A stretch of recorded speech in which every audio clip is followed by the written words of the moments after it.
Buenos días. Listo. El día de hoy vamos a continuar lo que iniciamos la semana pasada. Empezamos a estudiar la persona y la obra del Espíritu Santo. Y la semana pasada nos dedicamos a responder dos preguntas que dijimos que eran fundamentales para entender quién y qué es el Espíritu Santo. La primera pregunta es ¿quién es el Espíritu Santo? Y la segunda pregunta es ¿qué es el Espíritu Santo?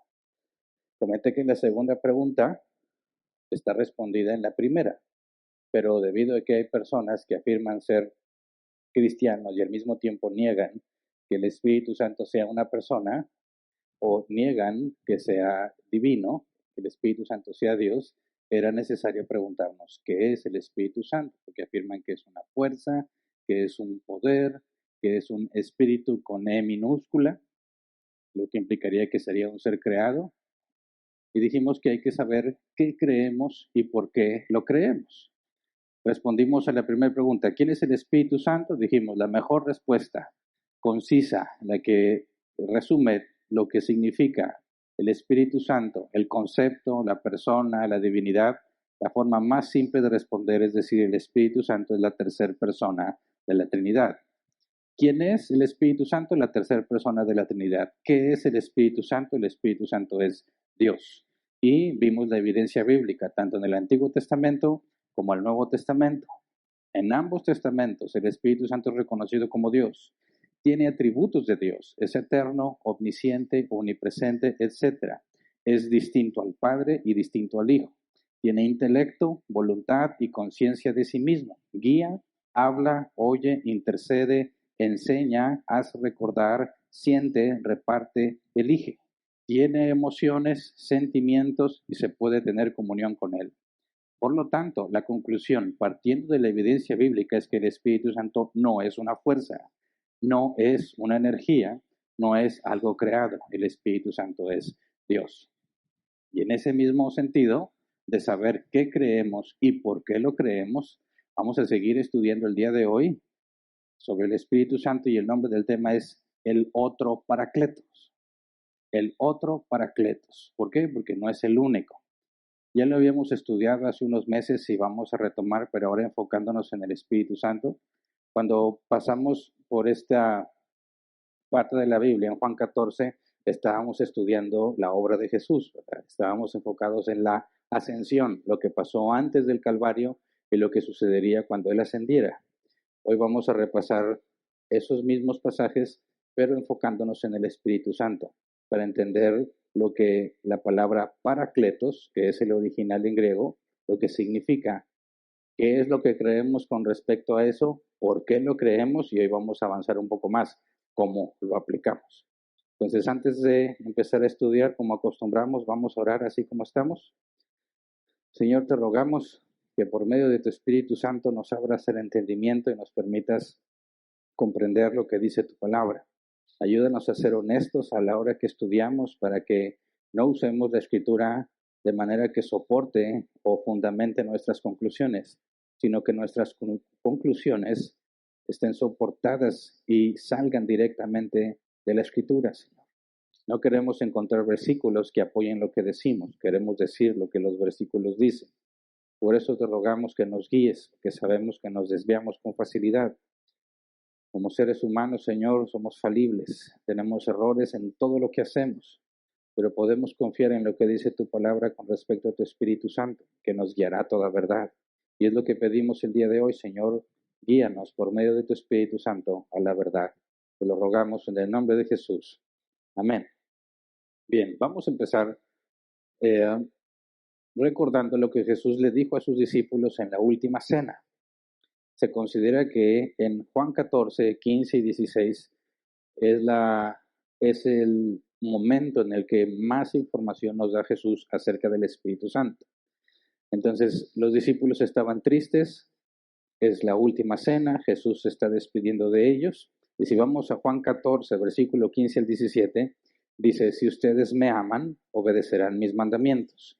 Y yo le pediré al Padre, y Él les dará otro consolador para que los acompañe siempre. El Espíritu de verdad, a quien el mundo no puede aceptar porque no lo ve ni lo conoce. Pero ustedes sí lo conocen, porque vive con ustedes y estará en ustedes. Y de aquí sacamos el nombre del tema, el otro Paracletos, el otro Consolador se nos traduce. La palabra Paracletos, según la concordancia Strong, se debe traducir como llamado para ayudar. O sea, alguien que es llamado para ayudar. Abogado, defensor o intercesor.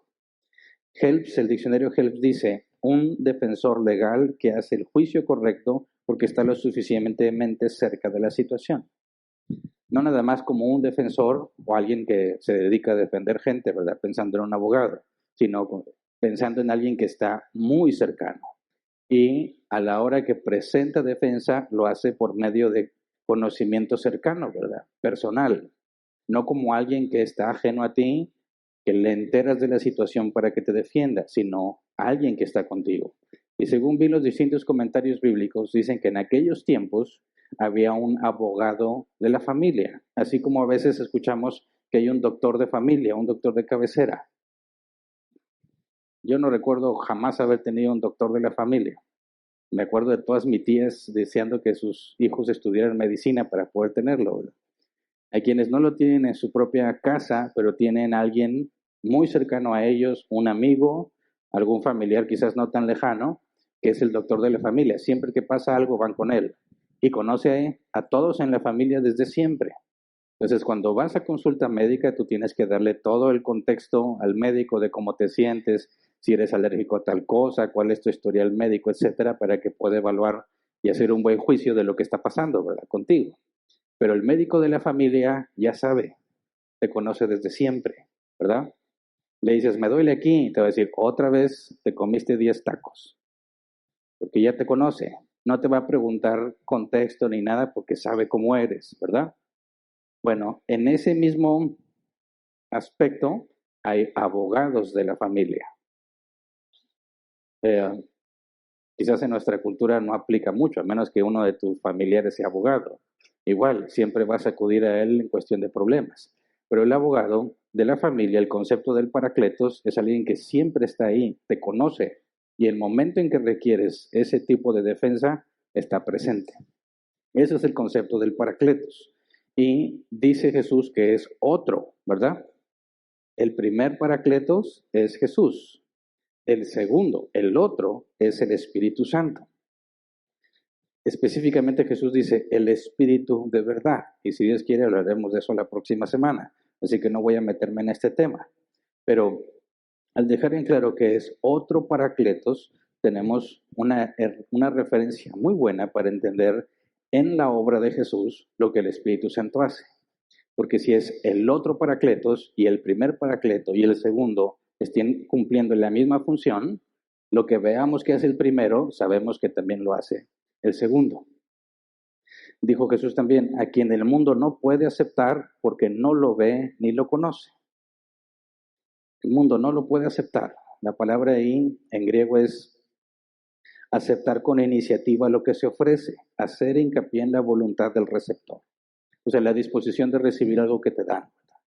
No es algo que te lo dejan y ya, sino que tú estás dispuesto, estás activo en el proceso de recepción de lo que se te va a dar, estás interesado. Dice que el mundo no lo puede recibir porque no lo ve. ¿Ya? Me acuerdo que la semana pasada en la sección de preguntas alguien preguntó qué es el espíritu, ¿verdad? ¿Qué es el espíritu? Y en nuestra cultura estamos acostumbrados a hablar de espíritus como fantasmas, ¿verdad? Un espíritu chocarrero. Alguien ve un espíritu, el espíritu de su abuelita, no sé, ya fallecida, ¿verdad? Y luego en el cristianismo también se hace el concepto de espíritu como un demonio, ¿verdad? Algo demoníaco. Espíritu de temor, espíritu de mentira, espíritu de lujuria. Entonces, los cristianos siempre le echamos la culpa a esos espíritus, ¿verdad? Porque si se te antoja algo para comer, dices, espíritu de gula, déjame en paz. Entonces tú piensas que tu problema es con esos espíritus y no contigo mismo. Pero cuando se habla de espíritu en la Biblia, la palabra en griego es neuma, de donde viene neumático. Neuma es aire. Y la respuesta que yo di la semana pasada es, cuando en aquellos tiempos se habla de espíritu, en lo que es la palabra aire, hace referencia a algo que no ves, pero sabes que existe, por sus efectos, ¿verdad? Al viento no lo ves, pero lo sientes en el rostro. Puedes ver lo que el viento puede hacer con los barcos de vela. Y es mucho más claro en un huracán. Nunca ves el viento, pero sabes que puede hacer enormes destrozos por la fuerza que tiene. Entonces, cuando en la Biblia se habla del Espíritu, hace referencia a eso que no puedes ver, pero existe porque percibe sus efectos. ¿Se entiende? Entonces, cuando habla del Espíritu Santo y dice que el mundo no lo ve, ¿a qué se refiere Jesús? Precisamente por eso se le aplica la palabra Espíritu, porque no lo ves. Así que no nada más el mundo no lo ve, ¿verdad? Si estamos hablando literalmente ver con los ojos. Nosotros tampoco lo vemos. Entonces, ¿a qué se refiere Jesús cuando dice que el mundo no lo ve? Obviamente, ver, la palabra ver no nada más se interpreta en sentido literal de ver con los ojos, ¿verdad? También de percibir. Y una de las posibles traducciones de la palabra neuma en griego también es discernir, distinguir entre algo que es y que no es. Entonces, cuando dice que el mundo no lo ve, está haciendo referencia no al hecho de que sea algo invisible, sino que no puede percibir, que el Espíritu Santo es la causa de los efectos que perciben. Por ejemplo, Hechos capítulo 14, versículo 12 al 15. Dice, a Bernabé lo llamaban Zeus y a Pablo Hermes, porque era el que dirigía la palabra. El sacerdote de Zeus, el dios cuyo templo estaba a las afueras de la ciudad, llevó toros y guirnaldas a las puertas y con toda la multitud quería ofrecerle sacrificios. Al enterarse de esto, los apóstoles Bernabé y Pablo se rasgaron las vestiduras y se lanzaron por entre la multitud gritando, señores, ¿por qué hacen esto? Nosotros también somos hombres mortales como ustedes. Las buenas nuevas que les anunciamos son que dejen estas cosas sin valor y se vuelvan al Dios viviente que hizo el cielo, la tierra, el mar y todo lo que hay en ellos. ¿Qué es lo que está pasando aquí? Pablo y Bernabé, por medio del Espíritu Santo, hicieron milagros. ¿Qué es lo que concluyeron las personas al ver esos milagros? Que Bernabé era Zeus y Pablo el mensajero de Zeus, que es Hermes. No pueden ver el Espíritu Santo, ¿verdad? No es visible, pero vieron sus efectos, pero no se los atribuyen al Espíritu Santo porque no lo ven y no lo conocen. No saben que es el Espíritu Santo quien lo hace. Por eso se lo atribuyen a sus deidades, a Zeus y a Hermes. Entonces, cuando habla de que el Espíritu Santo el mundo no lo puede recibir porque no lo ve y no lo conoce, no significa que no lo ve con los ojos, sino que aún percibiendo sus efectos no saben que es el Espíritu Santo. Se lo atribuyen a cualquier otra cosa que se les ocurra, ¿verdad? A un fenómeno físico, cuestión del azar, y en aquellos tiempos lo más común era atribuírselo a alguna especie de deidad. Y lo dice Jesús, pero ustedes sí lo conocen, porque vive con ustedes y estará en ustedes. La palabra conocen aquí es ginosco, conocer mediante experiencia personal. Los apóstoles ya tenían tiempo, ¿verdad? Por lo menos se estima que unos 2 años, suponiendo que Jesús les dio autoridad después del primer año de su ministerio para que hicieran milagros y señales. Y no nada más en eso, sino también en la convicción propia, ¿verdad? Por ejemplo, cuando Pedro dijo que Jesús era el Hijo del Dios viviente. Y Jesús le dice, bienaventurado, porque no te lo reveló carne ni sangre, ¿verdad? Los apóstoles estaban siendo entrenados en distinguir la obra de Dios. Por eso no se lo atribuían a nada más. Saben perfectamente que es el Espíritu Santo en ellos. Ellos sí lo pueden ver, no literalmente con los ojos, ¿verdad? Pero pueden entender que los efectos que perciben son obra del Espíritu Santo. Ahora, el hecho de que Jesús diga que el Espíritu Santo vive con ustedes y estará en ustedes, si vamos a 1 Corintios 3:16, dice, ¿no saben que ustedes son templo de Dios y que el Espíritu de Dios habita en ustedes? O sea, no nada más estaba hablando de los apóstoles, sino de los cristianos. Los cristianos son distintos al mundo, no porque sean especiales. Pablo lo dice así, son vasos de barro con un tesoro adentro. Humanamente somos todos iguales, descendientes de Adán, pero hay un tesoro en los hijos de Dios. Son vasos de barro todavía, pero el Espíritu Santo está en ellos. Y eso tiene muy fuertes implicaciones en la manera en que un cristiano debería vivir. Y si vamos a 1 Corintios 6, 19 al 20, dice, ¿acaso no saben que su cuerpo es templo del Espíritu Santo, quien está en ustedes y al que han recibido de parte de Dios?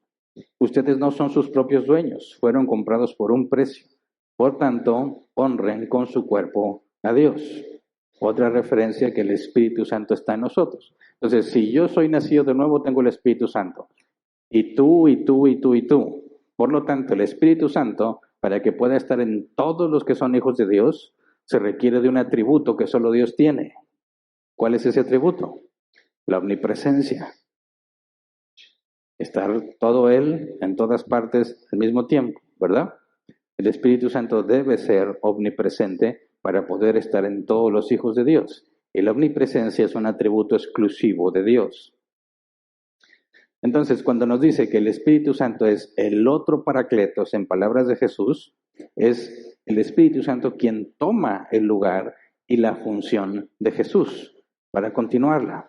Es decir, lo que Jesús estaba haciendo en su ministerio terrenal, además de anunciar las buenas nuevas, lo que hacía para con sus discípulos, es el Espíritu Santo quien lo hace ahora. Vamos a Juan 17, versículos 6 y 12. Lo que se le conoce como la oración sacerdotal de Jesús.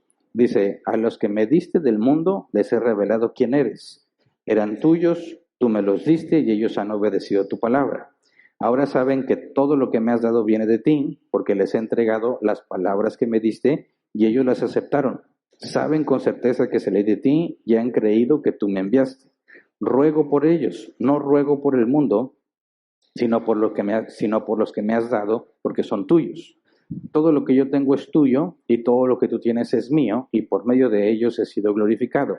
Ya no voy a estar por más tiempo en el mundo, pero ellos están todavía en el mundo y yo vuelvo a ti.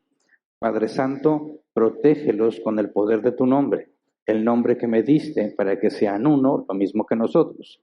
Mientras estaba con ellos, los protegía y los preservaba mediante el nombre que me diste. Y ninguno se perdió sino aquel que nació para perderse, a fin de que se cumpliera la Escritura. Entonces fíjate aquí, Jesús está hablando de lo que le pide al Padre, habla de sus discípulos, de los 11, porque está excluido Judas Iscariote, y dice que les enseñó la palabra de Dios, ¿verdad? Que los guardó, los preservó, los protegió. Dice, pero ahora yo me voy. De manera que el primer Paracletos enseña, cuida, preserva, protege, ¿verdad? Jesús dijo, les enviaré otro Paracletos. ¿Y cuál va a ser la función? La misma función, ¿verdad? Entonces, así como Jesús enseñó a los discípulos sobre la Escritura, a ellos en el Antiguo Testamento, ¿verdad? No existía el Nuevo Testamento. Bueno, el Espíritu Santo nos enseña no nada más sobre el Antiguo Testamento como ellos, sino también sobre el Nuevo Testamento. Juan 14, 26 dice, pero el Consolador, el Espíritu Santo, a quien el Padre enviará en mi nombre, les enseñará todas las cosas y les hará recordar todo lo que les he dicho. Entonces, cuando Jesús estaba con ellos, Jesús les enseñaba, ¿verdad? Se sentaban a escuchar a Jesús y Jesús les leía la Escritura, se las interpretaba y les mostraba el correcto sentido. Cuando Jesús se va, deja a otro Consolador para que haga eso mismo. ¿Me explico? Lucas 12, 11 al 12 dice, cuando los hagan comparecer ante las sinagogas, los gobernantes y las autoridades no se preocupen de cómo van a defenderse o de qué van a decir, porque en ese momento el Espíritu Santo les enseñará lo que deben responder.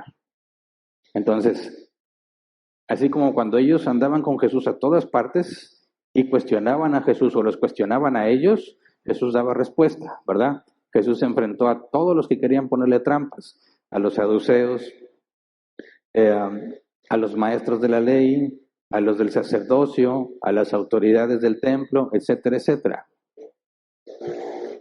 Se enfrentaba a ellos y les mostraba que estaba mal, ¿verdad? Explicaba parábolas a la gente, pero a los discípulos les explicaba el sentido de las palabras. Estaban seguros cuando estaban con Jesús. Pero el otro Paracletos, cuando llegue, decía Jesús dice, yo me voy, vendrá el otro Paracletos. Bueno, Él va a hacer lo mismo. A donde quiera que vayan, cuando estén ante las autoridades, no se preocupen. El Espíritu les dará qué decir.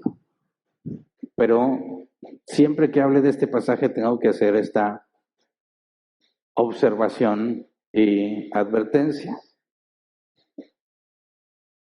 Una vez, en una ocasión, y ya lo he platicado aquí antes, una mujer se me acercó a decirme que ella no tenía por qué estudiar la Biblia, porque en la Biblia dice que el Espíritu te enseña, ¿verdad? Yo insistía, lee la Biblia, tienes que estudiar, escudriñar, entender que lo que estás leyendo no es el original, es una traducción, tienes que ir al original. Hay muchas cosas que ahí están que no se pueden traducir y te van a ayudar. Y esta mujer decía, no, la Biblia dice que yo no necesito estudiar, porque cuando tenga que dar un consejo o cuando esté en alguna situación, ahí dice, el Espíritu Santo me va a dar de qué hablar. Entonces, ¿para qué estudio? ¿Tiene sentido? De cierta forma tiene mucho sentido. Hernán, tú me dices que estudie, pero ahí dice que no me preocupe, que el Espíritu Santo me va a dar de qué hablar. Entonces, esta mujer lo que hacía es que cuando tenía una persona que pedía consejo, ella miraba dentro de sí misma a ver qué le dice el Espíritu Santo y luego se lo dice a la persona. ¿Me explico? Era una especie de, ¿cómo le llamaban? No a esta mujer, sino antes una comunicación directa con el Espíritu Santo.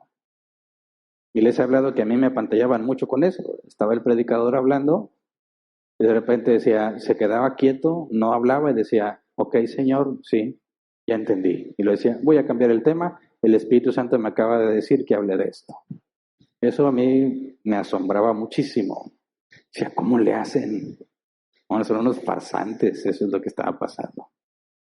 Porque cuando tú ves hacia adentro de ti o estás buscando en tu mente a ver qué dice el Espíritu Santo, lo que vas a encontrar son tus propios deseos, tus propias emociones y tus propios pensamientos.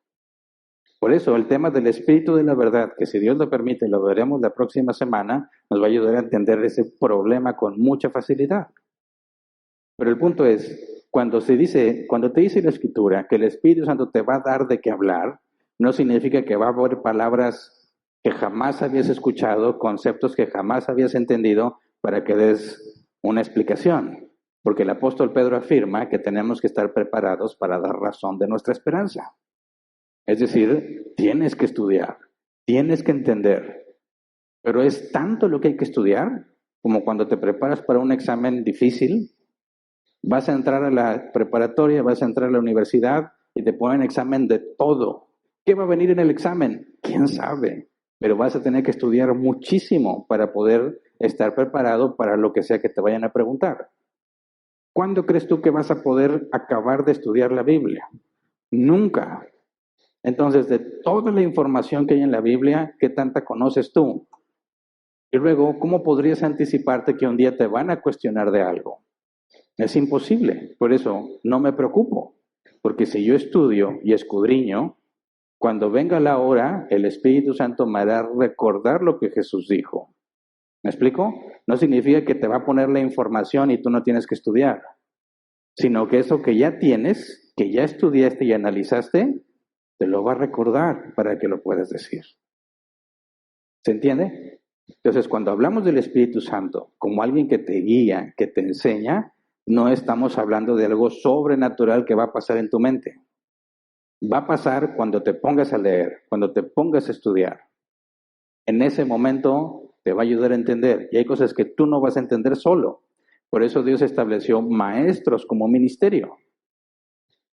Si yo me pusiera a decir, yo no quiero que nadie me enseñe, no quiero escuchar a nadie, todo lo voy a aprender yo solo, sería un enorme, mucho más ignorante de lo que soy. Pero cuando escuchas a otro explicarlo, a veces las cosas tienen sentido de inmediato. Y quizás yo nunca lo hubiera entendido por mi cuenta. Tendría que entender muchísimas más cosas para llegar a esa conclusión. Pero a Dios le plació que por medio de algunos hombres, incluso algunas mujeres, tú puedas entenderla.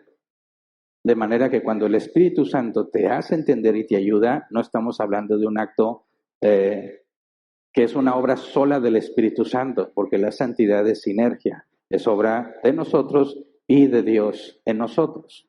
Nosotros estudiamos y nos esforzamos, y la Biblia dice Dios pone el querer como el hacer, ¿verdad? Así que por eso aclaro, dice Lucas 12, 11 al 2, cuando los hagan comparecer entre las sinagogas, los gobernantes y las autoridades no se preocupen de cómo van a defenderse o qué van a decir, porque en ese momento el Espíritu Santo les enseñará lo que deben responder. Tú te preparas, lees, estudias, y cuando llegue el momento, Dios te va a mostrar cómo responder, ¿verdad? Entonces, no disfracemos nuestra negligencia de espiritualidad diciendo que tú confías en el Espíritu Santo y por eso no estudias, ¿verdad? Luego regresamos a las palabras de Jesús, Juan 16, 5 al 7. Dice, ahora vuelvo al que me envió, pero ninguno de ustedes me pregunta, ¿dónde vas? Al contrario, como les he dicho estas cosas, se han entristecido mucho. Pero les digo la verdad, les conviene que me vaya, porque si no lo hago, el Consolador no vendrá a ustedes. En cambio, si me voy, se lo enviaré a ustedes. Fíjate, el propio Jesús dice, les conviene que yo me vaya y que el Espíritu Santo venga. ¿Por qué? Yo durante muchos años pensé, primero lo que más deseaba era ser uno de los israelitas cuando salieron de Egipto. Algunos deseó ver los milagros que la columna de fuego, la columna de nube, ver que el mar rojo se abre. ¿Alguna vez alguno deseó estar ahí? Nadie. Unos 2, 3 raros nada más, ¿verdad? ¿Quién no le gustaría ver eso? Pero luego entiendes del pacto y de lo que pasó con los israelitas y dices, no, ni de chiste, ¿verdad? Si hubiera andado ahí adorando al becerro de oro. Hubiera dicho que no quiero entrar a la tierra de gigantes, ¿verdad? Me hubiera dicho, no, no se puede, me hubiera tenido que aguantar los 40 años en el desierto hasta que me muera, porque no estaría sino hasta la siguiente generación, así que no es algo que desee una vez que entiendo eso. Pero luego dije, me hubiera gustado mucho ser uno de los apóstoles y haber estado en el ministerio terrenal de Jesús y ver a Jesús cara a cara y ver cuando resucitó a la niña que estaba muerta y ver la transfiguración, si yo hubiera sido Andrés, Juan o Pedro, y ver cómo Jesús echaba fuera demonios. He dicho, ahí sí que tendría mucha fe, ahorita no veo nada. Yo decía, estoy en desventaja. Yo no tengo la ventaja que ellos tuvieron, porque ellos veían a Jesús, le hacían las preguntas a Jesús directo. Ahora no. Pero luego Jesús dice, les conviene que me vaya. ¿Por qué? Porque Jesús en su naturaleza humana no estaba divinamente hablando de forma omnipresente con sus discípulos, ni con la gente. Recuerden que las multitudes lo seguían y de repente Jesús se movía y decían, ¿dónde quedó Jesús? Que tenían que ir a buscarlo, ¿verdad? Si los discípulos eran encomendados en una misión, Jesús no iba con ellos. Pero ahora, con el Espíritu Santo, en su naturaleza divina, es omnipresente. No hay un solo momento en que estés sin el Espíritu Santo. Pero en aquellos tiempos sí había momentos en los que no estabas con Jesús, ¿verdad? Venían las dificultades y decías, oye Jesús, ahí explícales. Con el Espíritu Santo no necesitas la presencia física de Jesús porque el Espíritu Santo está en ti siempre, en todo lugar, en todo momento. Es mejor, aunque no vemos a Jesús cara a cara y no vimos sus milagros, es mejor lo que tenemos, porque en todo momento, en todo lugar está el otro Paracletos contigo. La vida cristiana es imposible para el hombre natural, pero con el Espíritu Santo es posible, podemos avanzar, ¿verdad? Y luego dice Juan 16, 12 al 15, muchas cosas me quedan aún por decirles que por ahora no podrían soportar. Pero cuando venga el Espíritu de la verdad, Él los guiará toda la verdad, porque no hablará por su propia cuenta, sino que dirá solo lo que oiga y les anunciará las cosas por venir. Él me glorificará porque tomará de lo mío y se lo dará a conocer a ustedes. Todo cuanto tiene el Padre es mío, por eso les dije que el Espíritu tomará de lo mío y se lo dará a conocer a ustedes. Dice otra cosa que hace el segundo Paracletos, los guiará a toda la verdad. Nos guiará a toda la verdad. La Biblia dice que Dios es galardonador de los que le buscan, ¿verdad? Si empiezas a buscar de Dios, eso implica que empiezas a poner atención a sus mandatos, empiezas a poner atención a la santidad, a lo que es la mortificación, empiezas a escudriñar la palabra. Y lo que dice la Escritura es que es el Espíritu Santo quien te guía a la verdad. Es tan fácil malinterpretar la Biblia, es muy simple. Lo complejo es llegar a una interpretación válida, una interpretación en su contexto, tanto literario como cultural, histórico. Tratar de entender al leer como lo hubiese entendido alguien de ese tiempo. Eso es complicado, pero no estás solo en la tarea, el Espíritu Santo te guía. Pero nosotros no somos infalibles, nos podemos equivocar. Por eso Dios ha puesto distintos medios a los que puedes acudir, ¿verdad? Cuando la Biblia dice que nos exhortemos unos a otros, cuando dice que estipula que hay maestros, que hay ancianos, que llevemos las cargas los unos de los otros, el medio de aprendizaje no nada más es leyendo la Biblia, es relacionándote, congregándote, compartiendo tus problemas con los hermanos en Cristo. Todas esas cosas te hacen aprender, todas esas cosas te enseñan y es el Espíritu Santo quien te va guiando. Jesús se refiere al Espíritu Santo claramente como su reemplazo, ¿verdad? Y como una persona, no como una fuerza.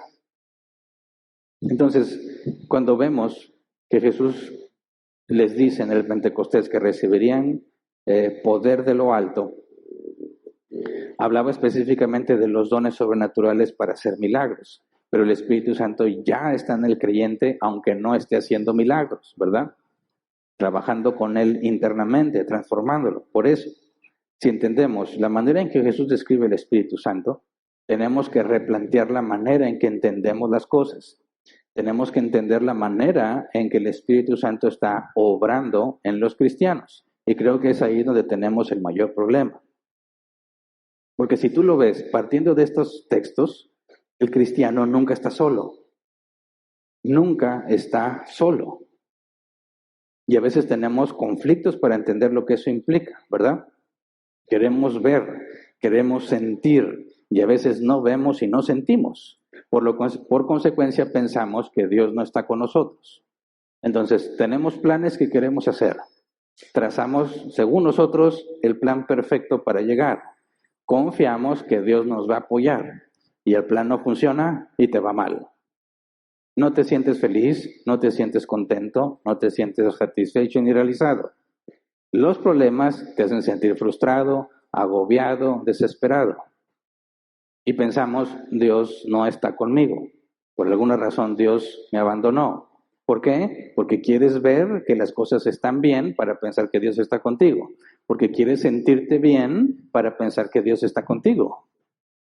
Pero lo que dice la Escritura es que está contigo a pesar de que no ves que las cosas están bien y a pesar de que no te sientes bien.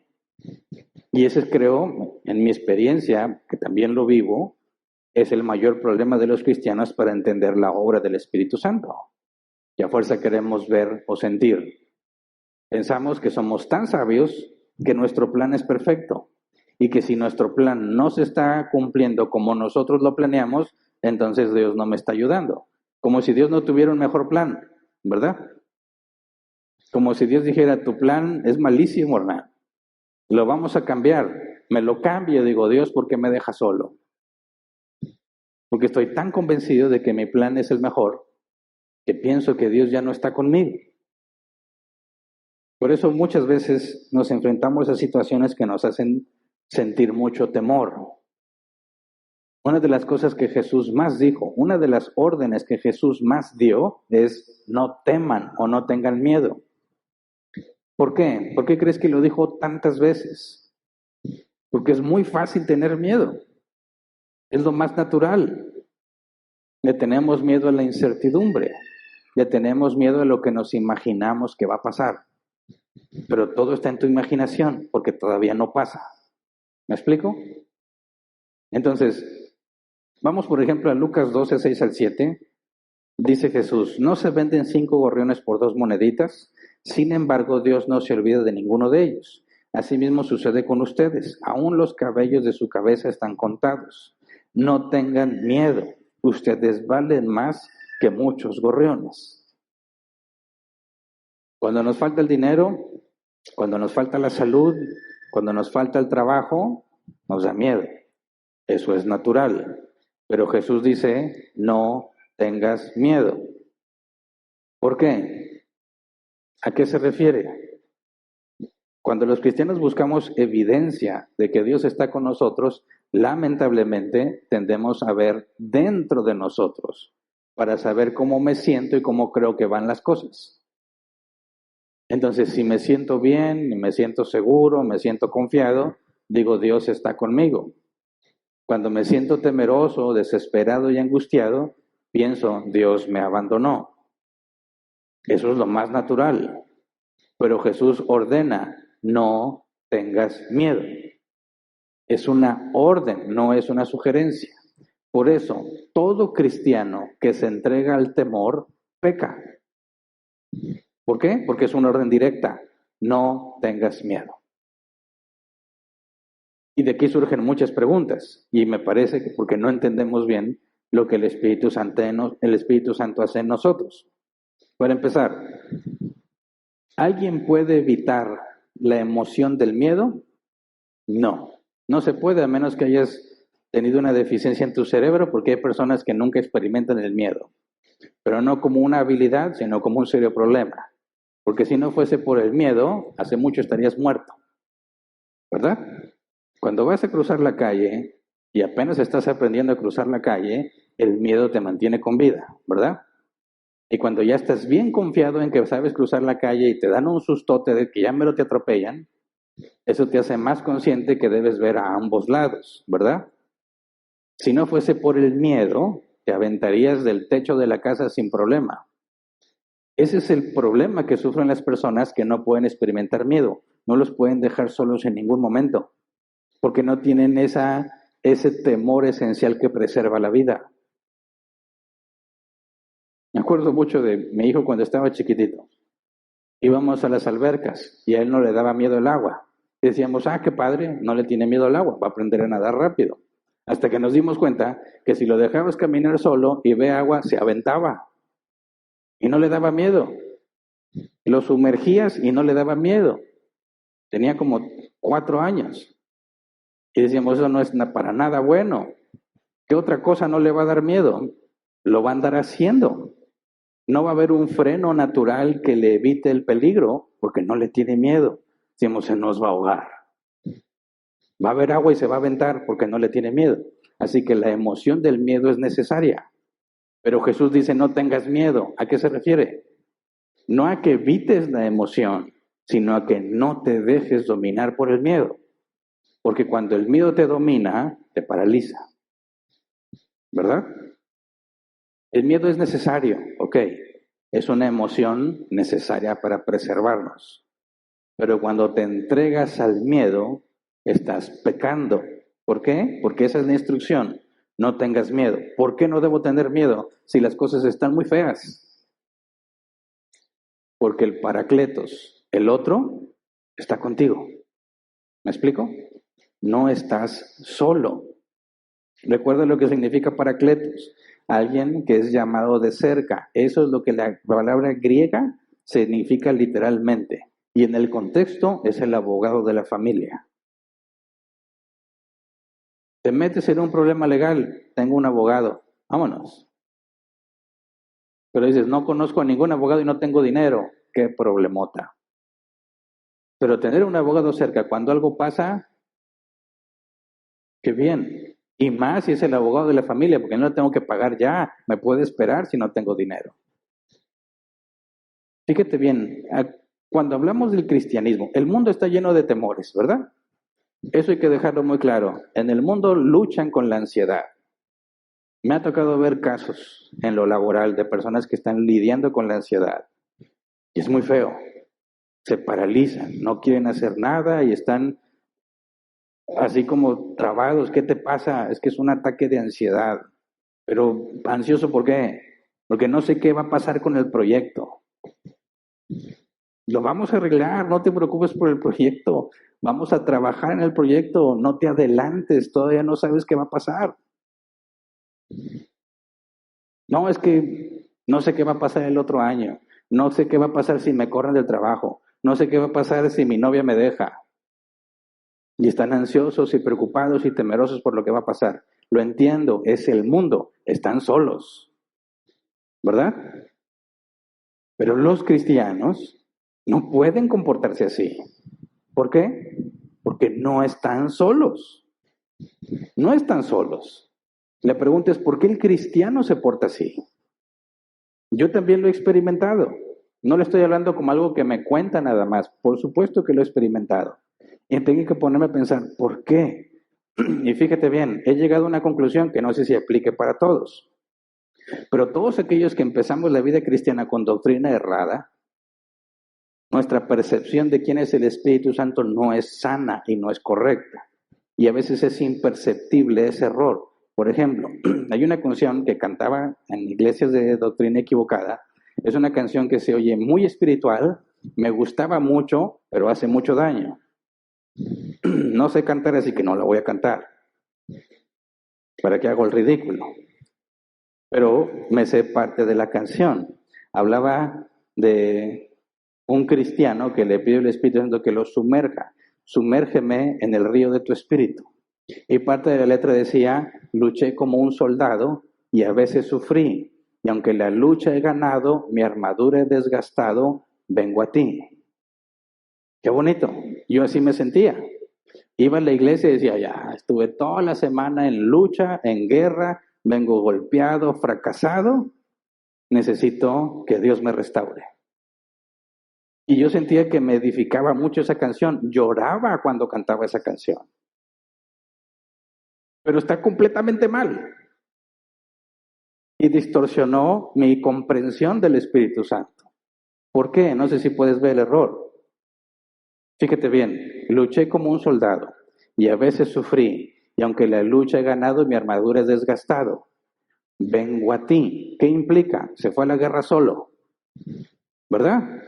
Lo golpearon y cuánto soportó, pero ahora necesita que lo curen, que lo alivien y que lo restauren, ¿verdad? Es como cuando tienes niños chiquitos y se van a jugar a la calle. Regresan con todas las rodillas raspadas. Vienen llorando. ¿A qué vienen llorando?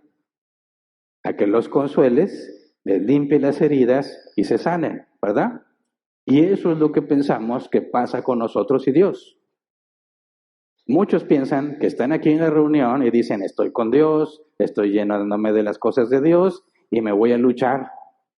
Lunes, martes, miércoles, jueves, viernes, sábado y viene el domingo casi a rastras. Porque no aguantan las tentaciones, las luchas, a veces sí los vencieron, a veces no.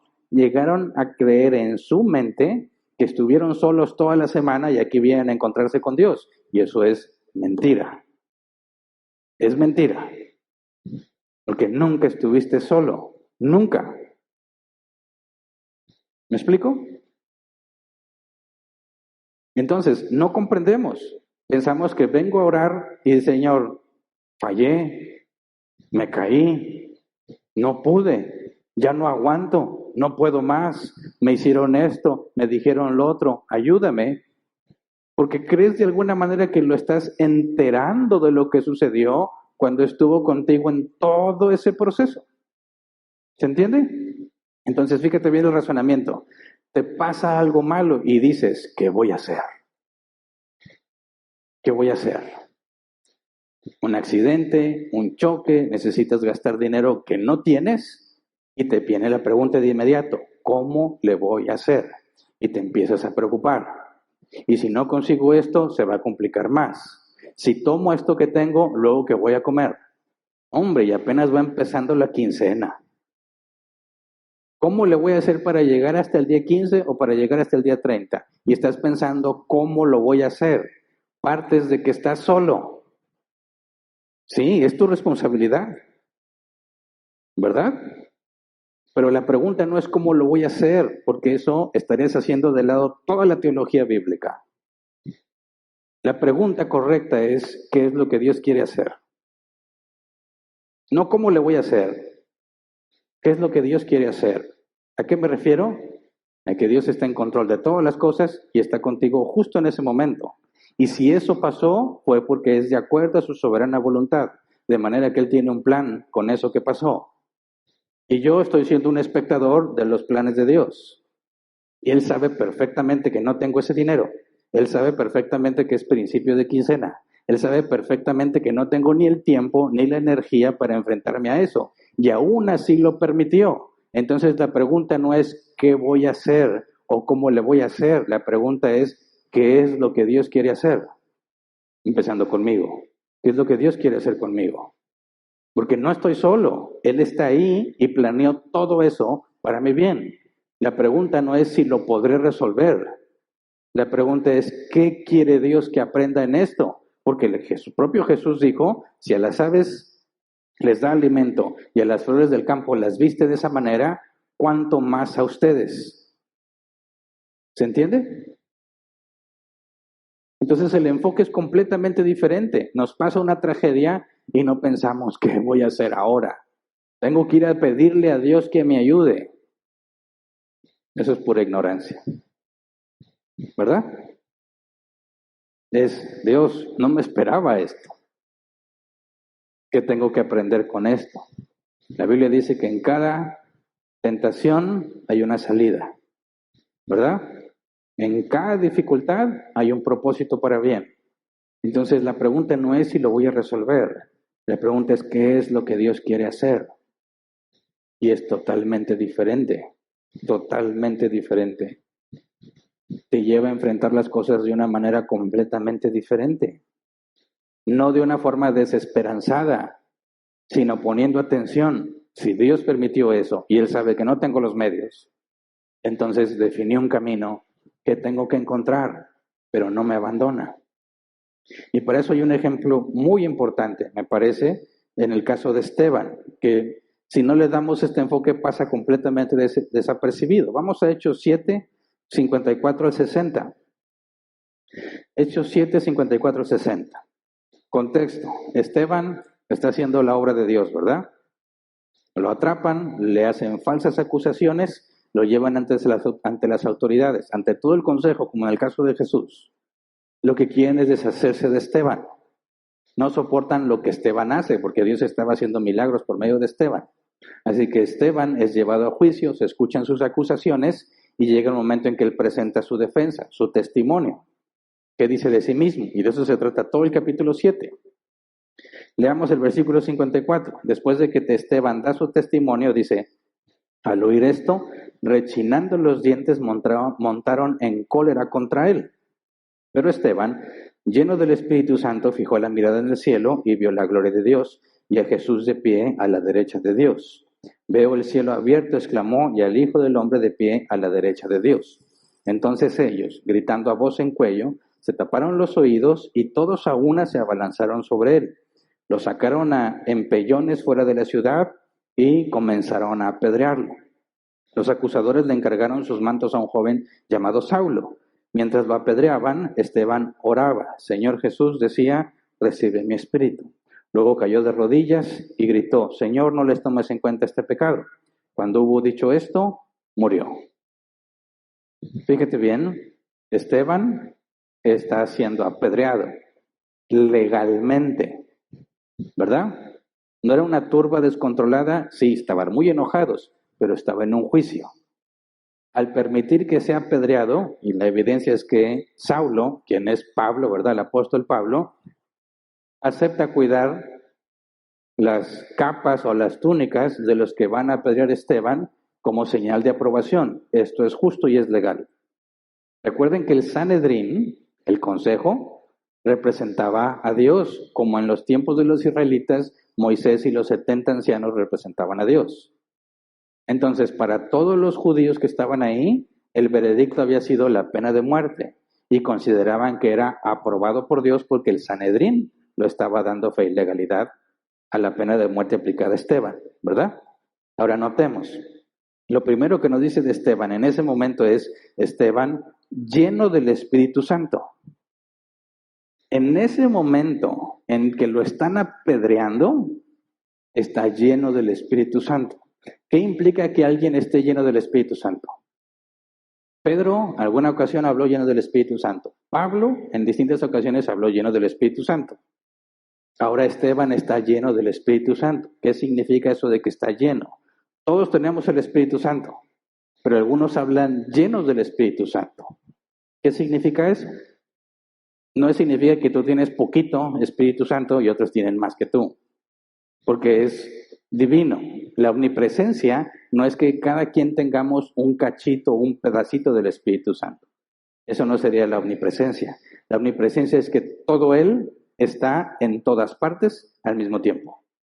¿Me explico? Entonces, si en cada hijo de Dios el Espíritu Santo está, no significa que yo tengo un poquito y tú tienes más. La llenura del Espíritu Santo habla de un control total de la persona por el Espíritu Santo. Por eso se especifica que lleno del Espíritu Santo dice algo, lo que entendemos es que no es Él, sino el Espíritu Santo hablando por medio de Él. ¿Se entiende? Entonces, está siendo apedreado y está lleno del Espíritu Santo. El Espíritu Santo tiene control de Él.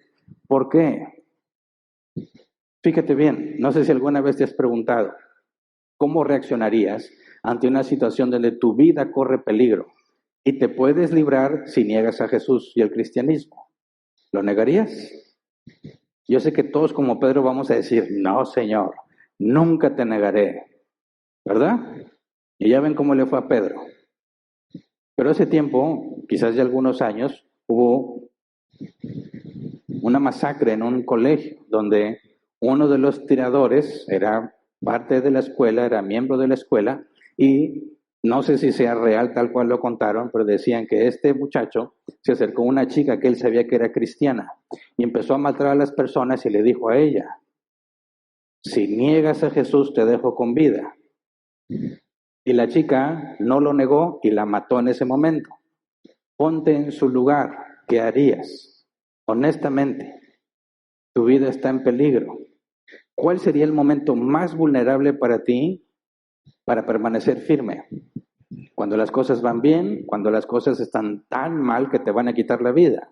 Ese es el peor momento para ti como ser humano, porque todo en tu cuerpo está pensando en sobrevivir, ¿verdad?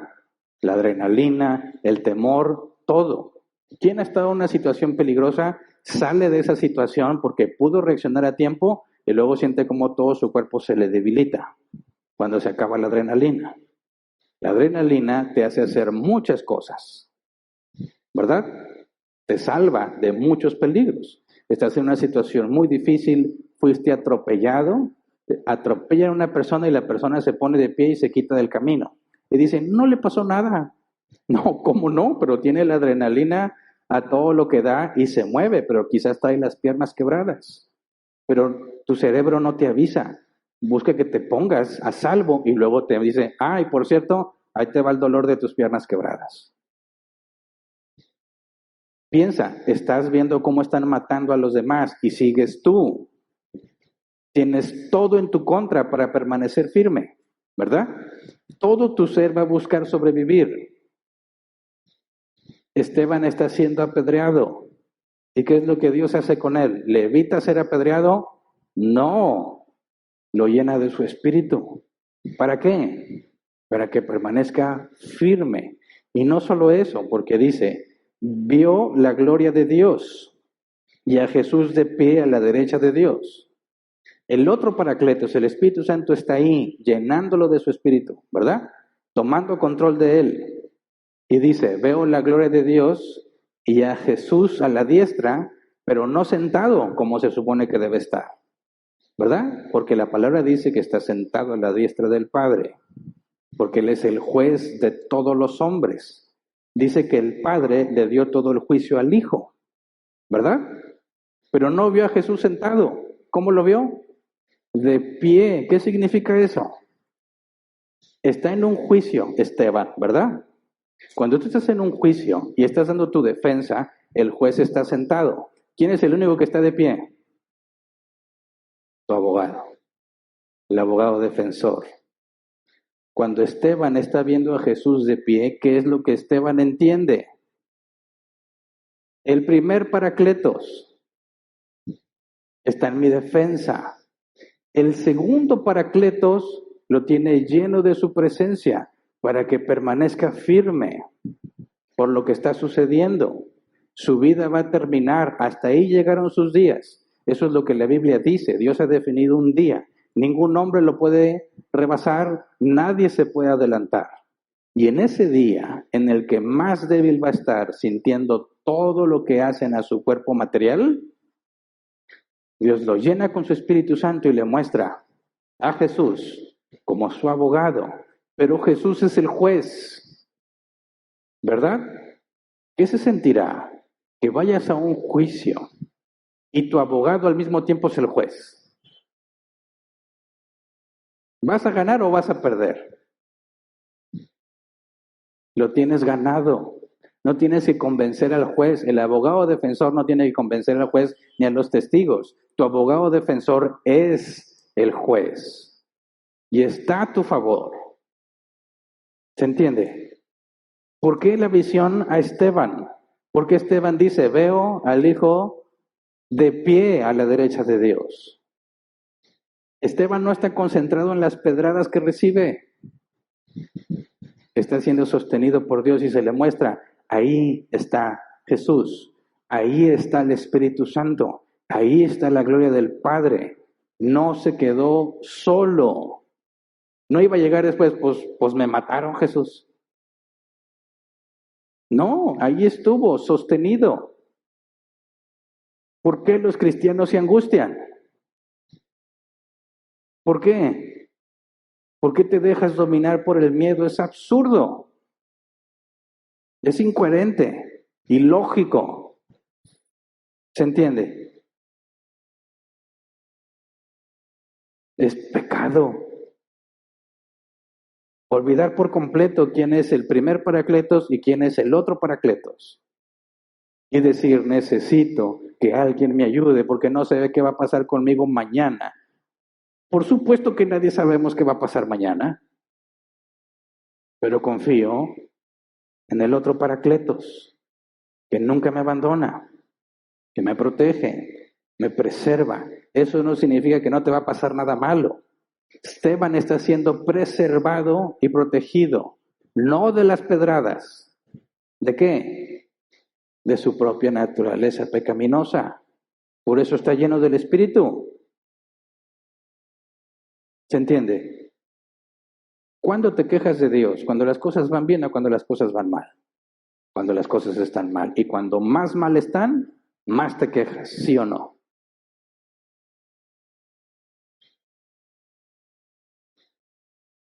El día en que estás en medio de la dificultad, no tienes que preguntarte cómo le vas a hacer, porque eso ya está arreglado, aunque tú todavía no lo sabes, ¿verdad?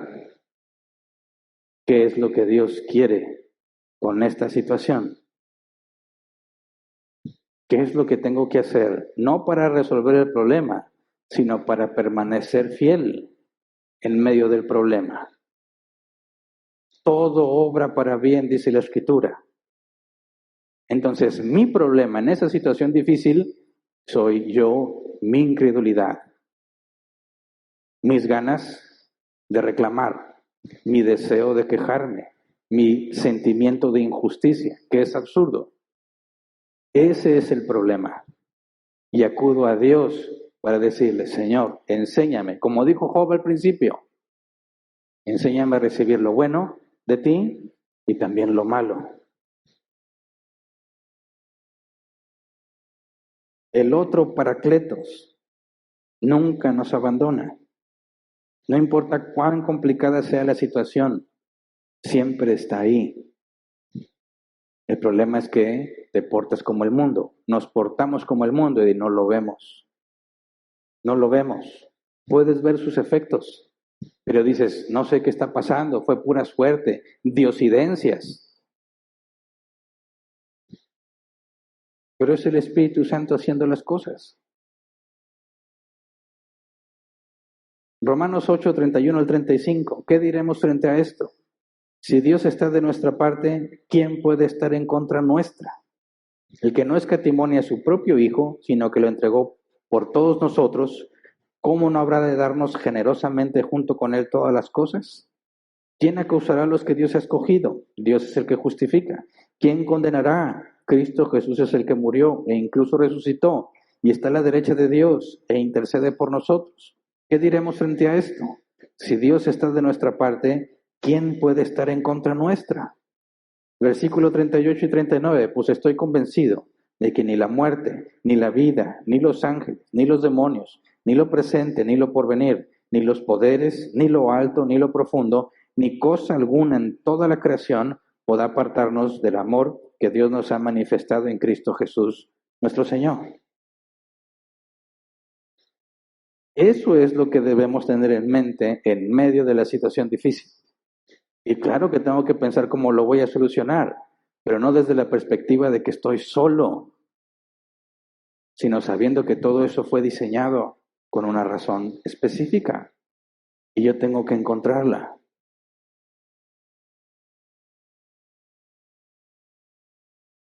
Todos vamos a sentir la emoción del miedo. Es ahí cuando debemos recordarnos a nosotros mismos lo que dice sobre el otro Paracletos, lo que Esteban vio en el momento más difícil de su vida.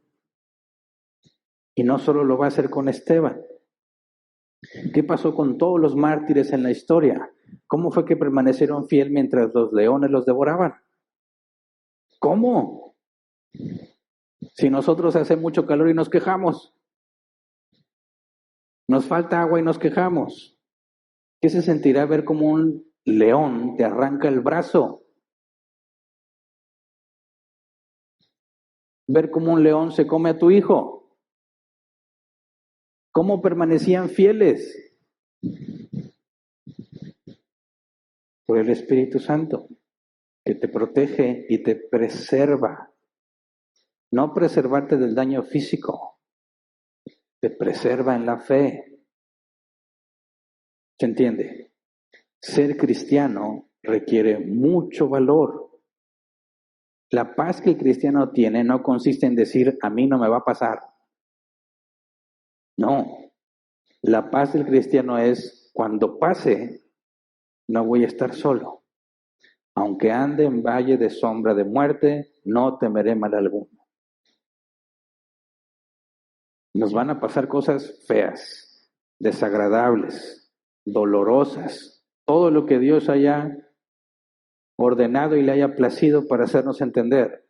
Pero eso no nos debe dar temor, ni debe angustiarnos, ni darnos ansiedad. Sería absurdo. Sería escupirle la cara a Dios. Señor, confío que cuando lleguen esos días me vas a preservar, me vas a sostener. Aun si me quedo sin dinero, la palabra dice que si a las aves las alimenta, ¿cuánto más a mí? No voy a estar comiendo carnita asada, lo que sea, frijoles, un frijol, amén, gloria a Dios, tengo que soportar, porque Dios está haciendo algo con esto. ¿Se entiende? Por eso insisto mucho. No tienes por qué estar ansioso. No tienes por qué estar angustiado. Y yo también lo experimento y tengo que recordarme a mí mismo lo que dice la Biblia para seguir adelante. El cristianismo no es para cobardes. Todos, cristianos y no cristianos, sienten miedo. El cobarde se deja vencer por el miedo. El valiente se lo aguanta y sigue. El valiente no es el que no tiene miedo, es el que lo domina. ¿Y cuál es nuestra base para dominarlo? El otro Paracletos, que está con nosotros en todo momento. Así es como puede ser luz en las tinieblas. Cuando el mundo llora, se angustia, pierde la esperanza, el cristiano permanece firme. ¿Por qué? Si estamos en la misma ciudad, tenemos el mismo problema.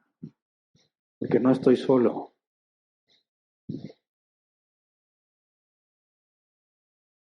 No hay agua. ¿Tampoco a nadie en la Biblia le pasó eso?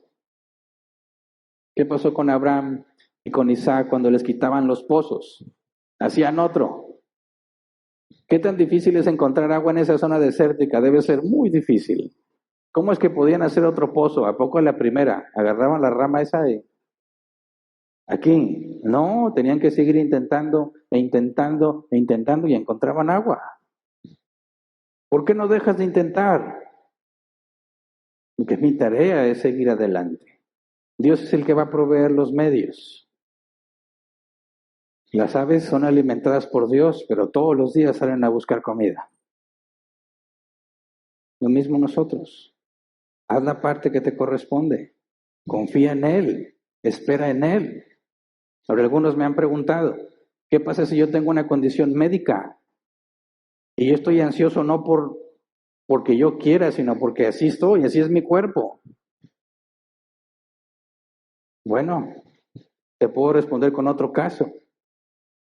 Imagínate que un asesino dice, pues es que está en mi cuerpo. A mí me da por asesinar de forma natural. ¿Es pecado asesinar? Sí. ¿Es pecado estar ansioso? Sí. Entonces, como tengo esa condición, pues lo voy a hacer. Por supuesto que no. Por supuesto que no. Entonces, ¿qué haces? Lo dijo Pablo, el aguijón en la carne. 3 veces le rogué al Señor que me lo quite. Y me dijo, bástate mi gracia. Ok, esta es mi condición. Voy a tener que adaptarme y luchar con esto. Porque el hecho de que yo tenga la predisposición genética o biológica de hacer lo malo, en ninguna manera me justifica. Yo voy a tener que batallar más que los demás en esa área porque mi cuerpo tiene esa tendencia natural. Pero tengo que luchar con eso. Pero no estás solo, Dios te la puso ahí, ¿verdad? Entonces dependes de Él. ¿Qué haces si tienes la predisposición de estar ansioso? Necesitas depender más de Dios, porque tienes esa predisposición. Ninguno se puede entregar a la condición biológica o genética que te tocó. Tendrás que luchar más con eso. Pero mientras más, dice la Escritura, mientras más abunda el pecado, sobreabunda la gracia. Si Dios dijo, tú vas a tener ese problema, a ti se te concede más gracia. Por eso mismo, para que permanezcas firme. Pero ninguno tenemos excusa. Eso es lo difícil de la vida cristiana. No hay excusas. Hagamos la parte que nos corresponde. El Espíritu Santo está contigo en todo lugar. Aprende a verlo. Confía.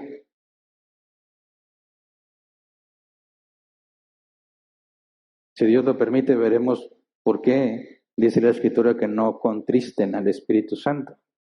Precisamente porque está con nosotros en todo lo que hacemos y atestigua cada pecado que cometemos. Y pensamos que nadie nos ve. A veces los cristianos podemos llegar a ser tan incoherentes en lo que hacemos, tan inconsistentes con lo que tenemos aquí en la mente.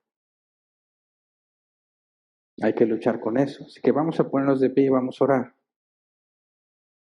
No importa lo grave o lo difícil de la situación que estés enfrentando o llegues a enfrentar, nunca vamos a estar solos.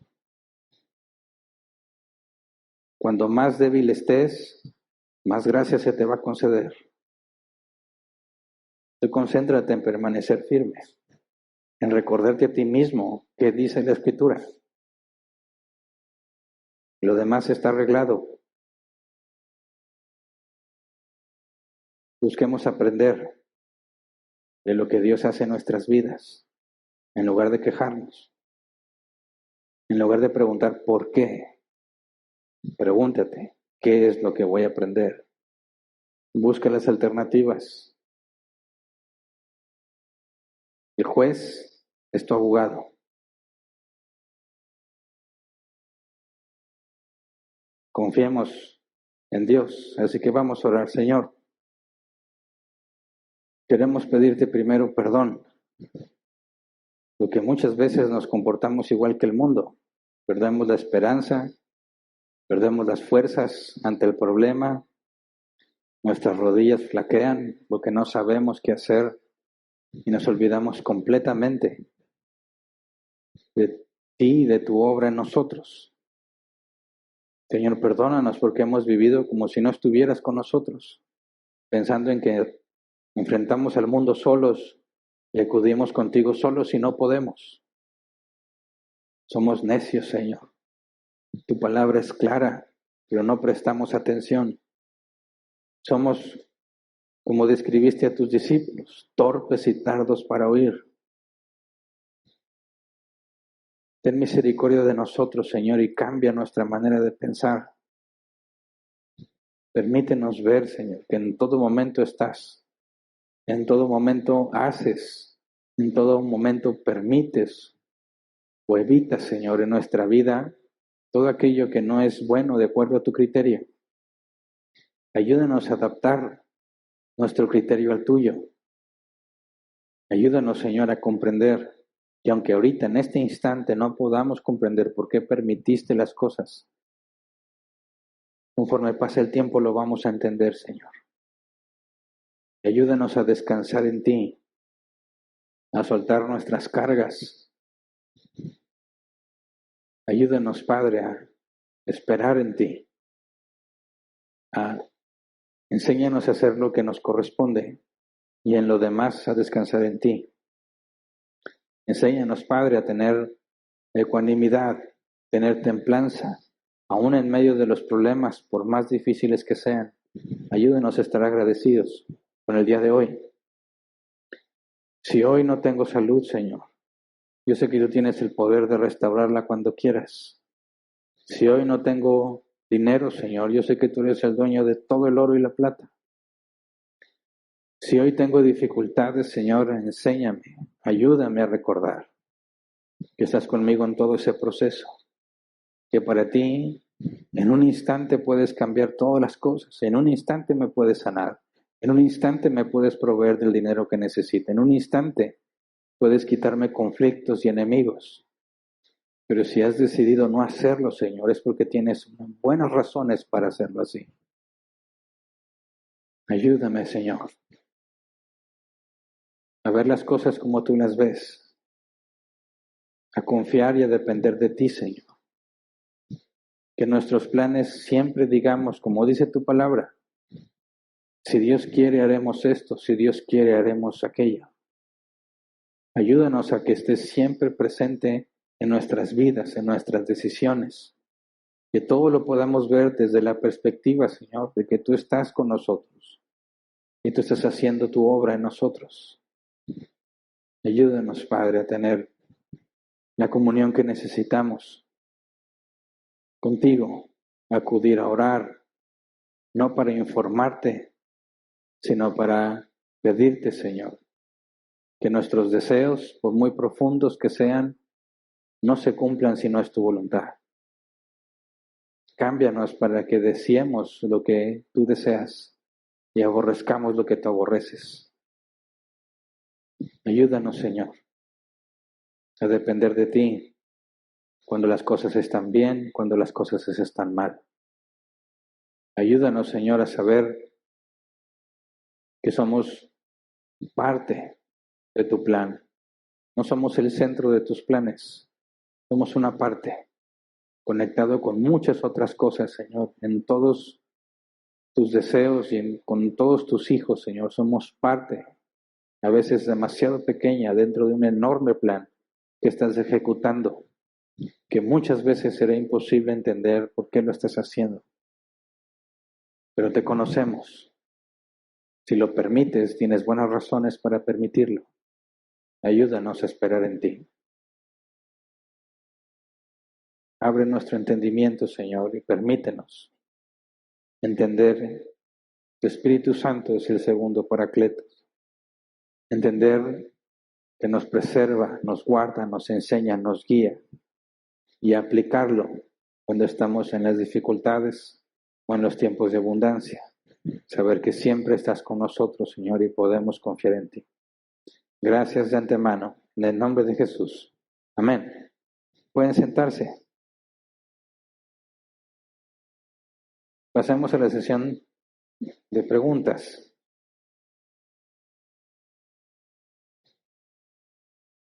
Si es que las hay, sí, hay algunas. Bueno. mientras llegan más preguntas, quisiera hacer unas pequeñas aclaraciones con respecto a lo que estamos del calor. Ya ven que dijimos que se pueden traer sus termos con hielitos y aguas y lo que sea. Bueno, como en tiempo de frío también decimos, pues tráete tu café, tu chocolate caliente, excelente, lo que te ayude a mantenerte atento, ¿verdad? Pero obviamente hay límites implicados, ¿verdad? Y dices, bueno, me voy a traer, no sé, un licuado de fresa bien helado. Bueno, no te traigas el pastel, ¿verdad? O sea, comida no, ¿me explico? No, pues me traigo mi jugo bien helado y unas papas. No, las papas no, ¿verdad? Es nada más para luchar con el calor, no porque cada quien se sienta como en su casa. Venimos a estudiar, ¿verdad? Venimos a escudriñar. Todo eso de traer comida trae serias implicaciones. Ya antes lo permitíamos, hace mucho se permitía y lo tuvimos que quitar. ¿Por qué? Porque todo el proceso de que abres tu bolsa y estás comiendo y el niño de allá te ve y se empieza a quejar con su mamá que porque no tiene galletas. No, aquí están, mijito, las tuyas. No, yo quiero esas. ¿Verdad? Y luego el ruidazo. Y las bolsas se empezaron a quejar. No dejan concentrarse, es un ruidazo. Y luego le empieza a ofrecer a los demás y todo se desconcentra. ¿Sabes qué? Se prohíbe traer comida. ¿Se entiende? Y lo mismo sigue aplicando, por esas razones, por respeto a todos los demás, porque somos conscientes de que los niños no se pueden a pensar, ¿verdad? Y van a llorar porque quieren lo que tú traes. Entonces tráete un termo cerrado, nadie sabe lo que traes adentro, si traes agua, ok, y luchamos con el calor, pero nada más, ¿verdad? Espero que quede claro. Y paso a las preguntas. Dice la primera, Nelson Villanueva, buenos días, pastor. La diferencia entre lleno y vacío es muy obvia, pero si el Espíritu Santo está en todos nosotros, ¿qué quiere decir que alguien está lleno del Espíritu Santo? Y si alguien está lleno, ¿también quiere decir que hay algunos que están vacíos? Bueno, la respondí directamente, ¿verdad? Lo dije, no sé si quizás no lo escuchaste, pero dije que ser lleno del Espíritu Santo implica que estás en control del Espíritu Santo. Cuando todos tenemos el Espíritu Santo y seguimos pecando, ¿verdad? A veces hacemos cosas que sabemos que están mal, como quiera las hacemos. Entonces, ¿qué hizo el Espíritu Santo? Bueno, vamos a estudiar de eso las próximas semanas, si Dios lo permite. Pero alguien lleno del Espíritu Santo no hace lo que él quiere, solo hace lo que el Espíritu quiere. Es como si tomara control de ti y lo que digas y lo que hagas es el Espíritu Santo haciéndolo. Es como si cancela tu voluntad y él te toma para cumplir con lo que él quiere hacer y luego te vuelve a dejar en control. Por eso se especifica, eso es estar lleno del Espíritu Santo. No necesariamente que unos tienen poquito y otros tienen mucho, ¿verdad? Siguiente, Gabriela Quesada. Pastor, buenas tardes. ¿Podemos orar al Espíritu Santo? Y si es así, ¿podría darnos un ejemplo? Mira, con respecto a pensar que el Espíritu Santo está en nosotros y nos oye, es claro, ¿verdad? Pero también Jesús dijo que estaría con nosotros Él y que el Padre también moraría con nosotros, ¿verdad? De manera que no podemos decir que solo el Espíritu Santo está con nosotros, porque es un solo Dios, ¿verdad? Padre, Hijo y Espíritu Santo es la misma esencia, un solo Dios. Entendemos de manera antropomórfica, o sea, para poder entender el plan de salvación y la obra de Dios en cuanto a la salvación, entendemos los roles distintos que tienen. El Padre elige, ¿verdad? El Hijo paga la deuda, salva, y el Espíritu Santo regenera y preserva. Aplica la obra de Cristo en los hombres elegidos por el Padre y los preserva. Pero eso no significa que si el Espíritu Santo está en ti, el Hijo y el Padre no lo están. O que si tú oras al Espíritu Santo, estás dejando de lado al Hijo y al Padre, porque eso no tiene sentido, porque es un solo Dios, ¿verdad? Entonces, una cosa es entender cuál es la obra de las tres personas en la Trinidad con respecto a la salvación, y otra cosa es verlo como si fuesen entidades separadas y que puedes quedarte sin dos de ellas y nada más tener una, o dirigirte a una sin que la otra se dé por enterada. Es imposible, porque los tres son omniscientes, omnipresentes, pero no como tres seres omniscientes, sino uno solo. Entonces, cuando Jesús le dice a sus discípulos, cuando oren, digan, Padre, que estás en el cielo, santifica tu nombre, nos pone la dirección, ¿verdad? En mi papel, yo le empiezo a pedir al Padre y le digo, Señor, haz tu voluntad, ¿verdad? Y lo hago por medio de los méritos de Cristo, porque yo no me podría dirigir al Padre a pedirle cosas porque soy un vil pecador, pero gracias a Jesús tengo acceso al Padre. Pero también la Biblia dice que cuando pido, a veces pido mal, y el Espíritu Santo intercede por mí en mis oraciones. De manera que nunca, ninguna de las tres personas de la Trinidad, ninguna está ajena a mi proceso de orar. Cuando estoy orando, estoy pidiendo lo que creo que necesito y el Espíritu Santo intercede por mí en mi oración. La dirijo al Padre por los méritos de Cristo. Es imposible orar si falta una de las tres personas. ¿Se entiende? Entonces, ¿cómo orarías al Espíritu Santo? De la misma manera que orarías al Padre. Pero algunos dicen, bueno, entonces, ¿a quién le debo orar? Bueno, eso es una pregunta que no tiene sentido porque hay un solo Dios, ¿verdad? Entonces, entendiendo el rol, te diriges al Padre por los méritos de Cristo y el Espíritu Santo intercede por ti mientras oras. Si tú quieres dirigirte personalmente al Espíritu Santo, no hay ningún problema. La Iglesia en el Concilio de Jerusalén dice claramente, nos pareció bien a nosotros y al Espíritu Santo no imponerles ninguna otra carga. No mencionaron al Padre ni al Hijo. No es porque los hagan de lado, sino que ilustra el proceso. Entre ellos tuvieron un concilio y se ponen a debatir, llegan a una conclusión, a todos les parece correcto, es bíblicamente coherente. Ok, ¿por medio de quién llegamos a esa conclusión? Del Espíritu Santo en nosotros que nos guía a toda verdad. Entonces se vuelve válido decir, nos pareció bien a nosotros y al Espíritu Santo. ¿Por qué? Porque Él estuvo en todo ese proceso guiándolos a llegar a esa conclusión. Eso no significa que dejaron fuera al Padre o al Hijo, porque el Espíritu Santo nos enseña lo que Jesús dijo. Y Jesús dijo, yo les he enseñado tu palabra.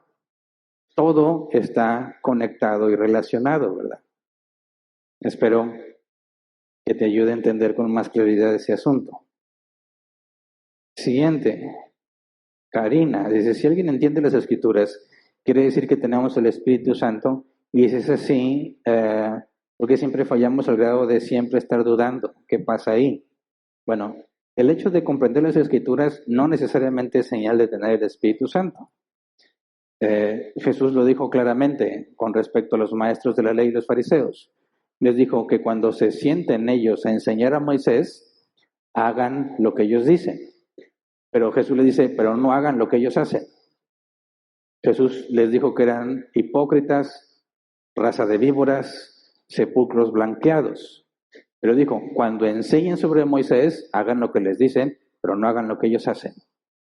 Entendían bien la Escritura y la podían enseñar con fidelidad, pero no la aplicaban. Sepulcros blanqueados, razas de víboras. El mero entendimiento intelectual de la palabra no es señal del Espíritu Santo. Es el entendimiento y la aplicación de la palabra lo que muestra quién es de Dios. Jesús dijo al árbol, lo conoces por sus frutos.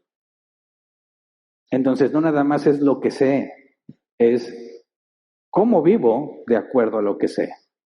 Y ahora, nos equivocamos, ¿sí?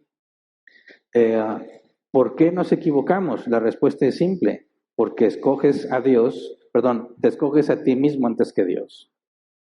Santiago en su carta nos dice, cada uno de su propia concupiscencia, un deseo interno intenso, es lo que esa palabra significa, es seducido y luego pecas. Pecas porque hay algo que quieres, hay algo que deseas, lo analizas, lo buscas y cuando tienes la oportunidad, lo consumas. En ese momento pecaste, pero hubo todo un proceso previo, ¿verdad? Ahí es donde participa Satanás y sus demonios, en alentarte en tus deseos. Pero el que peca eres tú, y pecas porque quieres, ¿verdad? Nadie peca a la fuerza. Entonces, ¿por qué pecamos? Bueno, porque tenemos este cuerpo de muerte. Y dice el apóstol Pablo, este cuerpo está sujeto a la ley del pecado. A Dios le plació ser de esta manera. Internamente eres regenerado, eres una nueva creación. La parte inmaterial tuya es nueva. La parte material es la misma vieja carne que tenías. Y a Dios le plació que hasta que Él regrese, tu carne desaparezca y se te dé un cuerpo glorificado. Y hay un propósito. Por lo que padeces, por lo que luchas, aprendes obediencia. Aprendes a depender de Dios. Así que Dios ha permitido que sus hijos permanezcan todavía sujetos en su cuerpo al pecado para que luchen con el pecado. Luchen consigo mismos y se sometan a Dios. Por eso es que aún Dios nos ha dejado en este cuerpo. Tenemos que aprender a someternos. Siguiente. Doctor Fitz dice, ¿qué ocurre cuando por alguna razón fallamos y nos descuidamos y cometemos un pecado que tenga consecuencias con los hombres? El Espíritu Santo sigue con nosotros cuando lo contristamos. Bueno, en la Biblia se afirma que el Espíritu Santo son las arras de la promesa. La palabra arras, garantía, en griego depósito. Es el depósito que garantiza que vas a pagar el resto. Jesús dijo, me voy, pero volveré. Y el Espíritu Santo es la garantía de que va a cumplir. Entonces, si tú eres un hijo de Dios, la garantía que es el Espíritu Santo jamás se va a apartar de ti. Si no, no sería garantía, ¿verdad? Para que el Espíritu Santo sea la garantía, es porque Jesús va a cumplir su palabra. Así que jamás Jesús retiraría su garantía, porque eso implica que Él no cumple. ¿Me explico? Si Dios nunca falla y siempre hace lo que promete y te entrega como garantía el Espíritu Santo y luego decide quitártela, entonces ya no es Dios. ¿Se entiende? Entonces, cuando entendemos que el Espíritu Santo, y lo estudiaremos también Dios mediante más adelante, entendemos que es la garantía, en ninguna manera es licencia para pecar, ¿verdad? Sino al contrario, es esperanza en medio del pecado y la dificultad. Esperanza de apartarnos de ese pecado. No decir, bueno, yo siempre voy a ser salvo, entonces puedo pecar todo lo que yo quiera, al cabo no pasa nada. Porque entonces no serías el buen árbol que da buen fruto, ¿verdad? Por eso Jesús en su sabiduría dice, el árbol lo conoces por sus frutos. El buen árbol no da mal fruto. Otra aclaración, una persona me preguntó, ¿qué pasa si tienes un buen árbol como un manzano y una de las manzanas está fea, no salió buena, podrida o amarga? ¿Significa que no eres un buen árbol? No. Eres un buen árbol porque da manzanas, ¿verdad? Pero todavía fallamos y algunas manzanas están bien insípidas, agrias, sin sabor. Pero eres un buen árbol. Es decir, tú nunca vas a dar otro fruto que no sea manzana, ¿verdad? Tú no vas a dar ningún fruto que sea inútil, porque eres un manzano. Sí, tenemos nuestros defectos, pero voy a dar manzanas. La comparación de Jesús es, si un árbol malo te da una especie de fruto que no sirve para comer, jamás te va a dar una manzana ese árbol, ¿verdad? Y cuando tengas un manzano, jamás te va a dar algo que no sirve para comer. El buen árbol da buenos frutos, útiles para comer. El mal árbol da malos frutos, no sirven para comida. Y jamás vas a encontrar un buen árbol que te dé un fruto que no sirve para comer y viceversa. Tenemos nuestros errores y nuestras manzanas a veces no salen bien, pero siguen siendo manzanas. ¿Me explico? Entonces confiamos y descansamos en Dios, que Él, a pesar de nuestros errores, nos amó. A pesar de que Él ya sabe todos los pecados que voy a cometer, aún así me regaló la salvación. Y está garantizada. Eso implica que cuando peco y vuelvo a fallar, siempre puedo tener la confianza de que debo acudir al Padre. No como un permiso para seguir pecando. Porque también la Biblia dice que Dios disciplina y azota a los que recibe por hijos. Si uno que es cristiano, nacido de nuevo, insiste en pecar y en pecar y en pecar, ¿qué crees que le va a pasar? Dios lo va a disciplinar. Siguiente, Gustavo Carrillo. Buenos días, pastor. Si una persona que profesa ser cristiana cae en el mismo pecado diariamente, ¿hay fundamento para seguir pensando que es cristiano? Mira, la Biblia, y dicho el apóstol Juan, habla de pecado y pecado de muerte. Vamos a tener malas rachas de negligencia. Pensemos en el hijo pródigo. Es un hijo que decide entregarse a los deseos de su carne, abandona la casa de su padre y vaya a hacer lo que quiere con su vida, ¿verdad? Hasta ese momento, cuando el hijo pródigo se va, nos va a surgir la duda, ¿era hijo o era un impostor? Nosotros humanamente no sabemos qué pasa con las personas. No tengo acceso al libro de la vida para ver si el nombre está escrito ahí. Entonces yo me tengo que basar en la evidencia. Pero si después de un tiempo el hijo regresa arrepentido, la conclusión es simple. Es un hijo de Dios. Y Dios lo entregó temporalmente a sus malos deseos para que aprenda. Porque el hijo pródigo se fue de fiesta, se le acaba el dinero y llega al punto de que desea comer la comida de los cerdos. Fue disciplinado y luego regresó. Entonces, cuando un cristiano peca y peca y peca y peca, puedes ver que va a haber un proceso. Esto lo he visto muchísimas veces, no significa que va a pasar siempre. Pero cuando un cristiano peca, lo hace primero en lo privado, ¿verdad? Empieza a descuidar su vida de oración, empieza a descuidar su estudio y empieza a permitirse más cosas. Y peca, y peca, y peca, pero nadie sabe. Todavía nadie sabe. Muchas veces lo que pasa es que Dios va a exhibir ese pecado. Va a salir a la luz, alguien se va a dar cuenta. Y si te aman lo suficiente, te van a confrontar. Te van a decir, eso está mal. No es lo que deberías estar haciendo. Y se te da las primeras oportunidades de que te arrepientas. Ahí es donde inicia el proceso de Mateo 18, 15 al 17. Si tu hermano peca, ve y repréndelo. Pero para cuando alguien lo ve pecando, eso significa que ya lo venía haciendo. Y de ahí continúa el proceso establecido en la Biblia, hasta llegar a la expulsión si es necesario. Por eso, como hijos de Dios, tenemos que pensar, sí, yo tengo la garantía de Dios de que si peco y me empecino en pecar, Dios me va a disciplinar. Pero para nada es agradable la disciplina de Dios, ¿verdad? Así que me voy a esforzar por evitármela. Pero si me pongo bien necio, bueno, Dios dará evidencia reprendiéndome, disciplinándome. Como en el caso de Abraham sucedió varias veces, exhibiéndolo públicamente. ¿Para qué? Para que se te quite y regreses al camino correcto.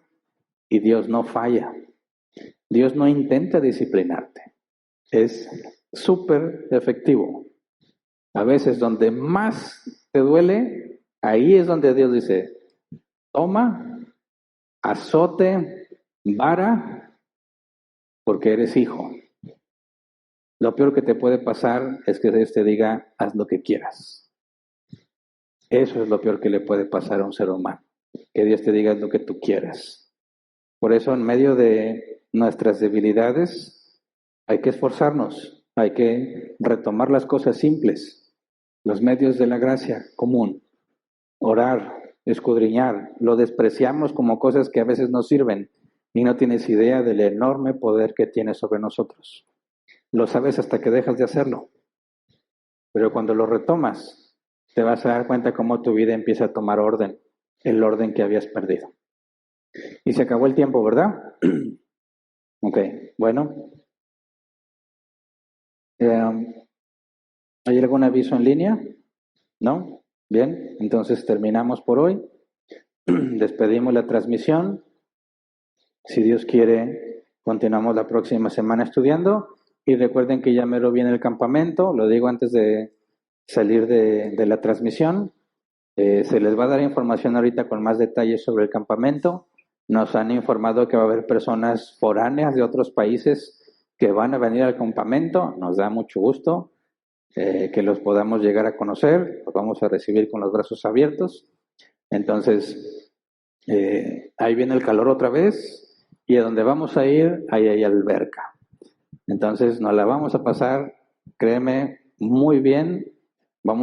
Se están planeando muchas actividades con agua, precisamente por el calor.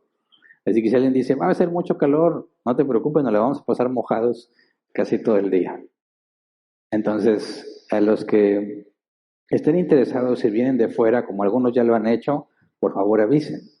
Avísenos para poder estar al tanto, para poder tener los cuidados específicos para poder guiarlos, porque sabemos que no conocen este lugar, para poder saber cómo trasladarnos si es que es necesario, ¿verdad? Que si no vienen con transporte propio y no traen casa de campaña precisamente porque vienen de lejos, pues hay que planear cómo se va a proceder. Todos los demás acá, espero que ya hayan comprado su casita de campaña si no la tenías. No importa que esté muy chiquita, con que mantenga los moscos fuera, ya ganaste, ¿verdad? Y si Dios quiere, continuamos la próxima semana. Gracias.